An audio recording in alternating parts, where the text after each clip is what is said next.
بسم اللہ الرحمن الرحیم۔ میرے عزیز دوستو، آپ سب کو ناک ٹی وی 4 پر خوش آمدید۔ میرے عزیز دوستو، آج سے 1200 سال پہلے ایک اور لیڈر دنیا میں آیا۔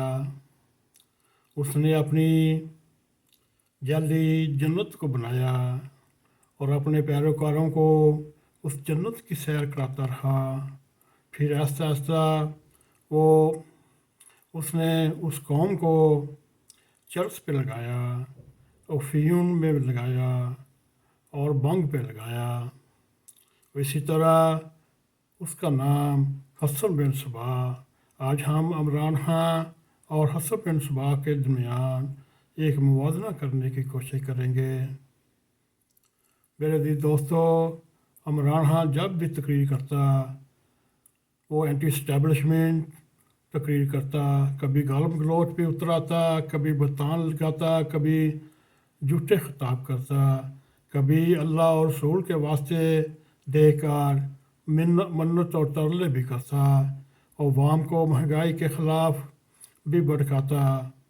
اور اب ایک اور پاکستان کا صحافی جو کینیا میں شہید کر دیا گیا، اس کے نام پر جہاد پر بھی افسانہ، یہ سارے جتن بیکار گئے، اور آخر کار اس نے اپنا آخری کارڈ باہر نکالا اور خونی انقلاب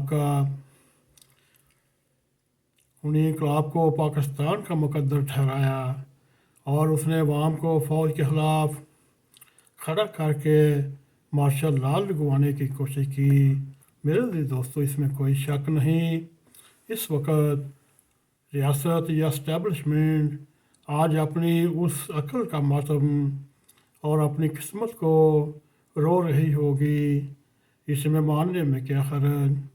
2014 سے لے کر اسٹیبلشمنٹ نے اور سپریم کورٹ نے مل کر ریاست کے آئین کی خلاف ورزی کی۔ اس میں شاہ پاشا بھی سامنے رہا، اور سپریم کورٹ کا چیف جسٹس بابا رحمتے بھی اس کے سامنے رہا۔ اس طرح ان دونوں نے سیاستدانوں کے خلاف میڈیا اور عدالتوں میں ایسی مہم استعمال کی، اور اس غیر آئینی اقدامات نے ریاست کا برکس نکال دیا۔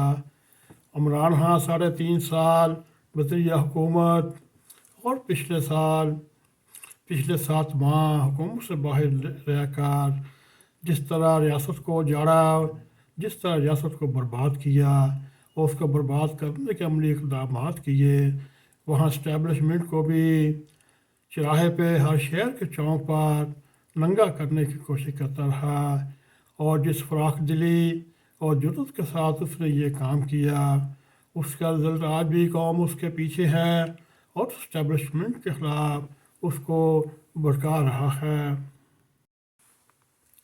آئیے اب ہم آپ کو حسن بن صباح کے بارے میں کچھ معلومات دیتے ہیں۔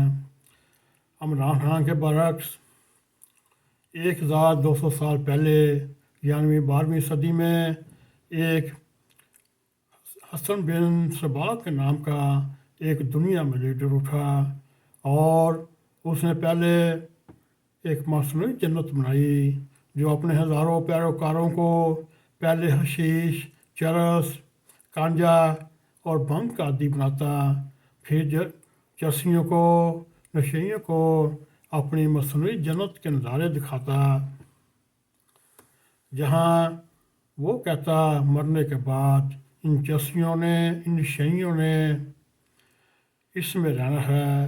اپنے نشئی پیروکاروں کے ذریعے اس وقت کے جرنیلوں، سیاستدانوں، مذہبی رہنماؤں کو قتل کروا کر اور ختم کر کے خوف و ہراس پیدا کر کے ایک ریاست کا قیام تھا، جس کی تمنا عمران بھی کر رہا ہے۔ دہشت گردوں کو یعنی اس کے پیروکاروں کو حشیش کا جتھا کہلایا جاتا، اور مصنوعی جنت کے حصول کے لیے ان ٹیرورسٹوں نے کئی لوگوں کو مار کر کچھ کا شملہ کر لیتے۔ یہی آج کل طالبان پاکستان اور عمران خان بھی ان پیروکاروں میں ہے جو ان کی لیڈ طالبان سے لیتے ہیں، مگر دونوں عربی کے الفاظ ہیں، ایک قاتل حشیش چل سے لیے گئے۔ میرے عزیز دوستو، آج ہم عمران خان کو یہ بتانا چاہتے ہیں، اے عمران خان سن لو، آج 12ویں صدی ہے اور نہ ہی تم حسب بن صباح ہو، اپنا انجام بھی سامنے دیوار پر نوشتہ دیوار پڑھو، اور اللہ کرے عمران خان کو ریاست کو مزید برباد کرنے میں ناکامی رہے، اور ہم عمران خان کے سیاسی جو اس کے پیروکار ہیں اسلام آباد کے گرد و نواح میں فتنہ و فساد کرانے میں جو کامیاب ہوتے ہیں، انہوں نے آ کر ڈیرہ جما لیا ہے، یہاں تک صوبوں کے صوبائی وزیر بھی ہاتھ میں کلاشن کو پکڑ کر وفاق کو لٹکار سے ہیں۔ میرے عزیز دوستو، ان سارے حالات میں اگر افراتفری پھیلتی ہے، کیا کسی دشمن ملک کے کمانڈوں نے آ کر پاکستان کی مدد کرنی ہے یا وطن عزیز کی کرنی ہے؟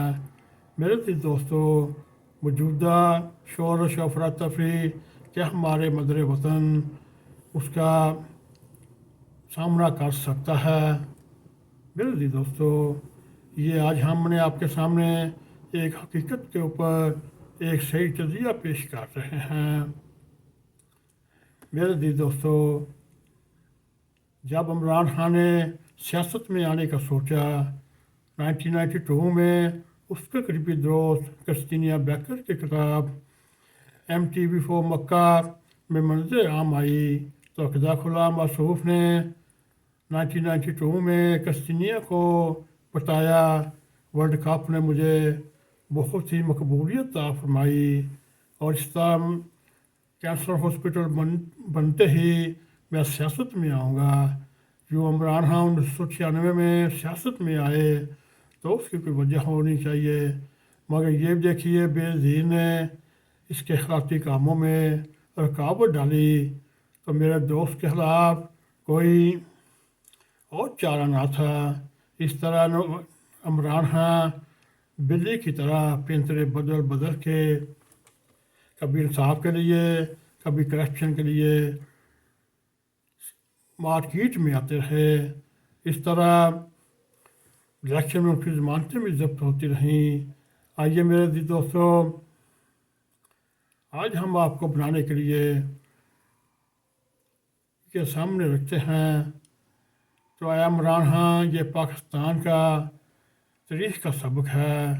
عمران خان تم بھی ذہن نشین رکھ لو، جب نواز شریف کو باہر نکالنے کے لیے اوکھار بے چھار ہو رہی تھی تو وہ کیا اقتدار میں ہونے کے باوجود نہ صرف اپنی مقبولیت کے مراج پر تھا، بلکہ اس کی کشمیر اور گیل بلتستان میں حکومتیں تھیں۔ اسٹیبلشمنٹ نے اور عدالتوں نے نہایت کمال جادوگری، نہایت چلاکی، نہایت مکاری سے نواز شریف کو پرائم منسٹر ہاؤس سے دیر پہنچایا۔ عمران خان تم بھی سن لو، تمہارا آنے والا وقت نواز شریف سے بھی نہایت بھیانک اور مخدوش ہے۔ میرے عزیز دوستو، آئیے ہم ان خطرناک حالات میں اپنے اللہ تعالیٰ کو نہ بھولیں۔ آئیے مل کر اللہ تعالیٰ سے دعا کرتے ہیں، اے رب کریم، پاکستان کو اپنے حفظ و امان میں رکھتے ہوئے اس کی حفاظت فرما، جو پاکستان کے بارے میں کوئی برا سوچتے ہیں ان کو بھی دیکھے کی ہدایت فرما، تاکہ صحیح تمہارے پیروکار بن سکیں۔ میرے دوستو، اگر آپ کو ہمارا یہ پروگرام پسند آئے، اس کو لائک بھی کریں، اس کو شیئر بھی کریں، کمنٹ سیکشن میں جا کر اپنا ذرا خیال کرتے ہوئے n.a.q TV4 کو سبسکرائب کریں، اور جاتے جاتے بیل آئیکن کو کلک کریں تاکہ ہماری تازہ ویڈیو آپ تک پہنچ رہیں۔ اسی کے ساتھ ہمیں اجازت دیں۔ السلام علیکم ورحمۃ اللہ وبرکاتہ۔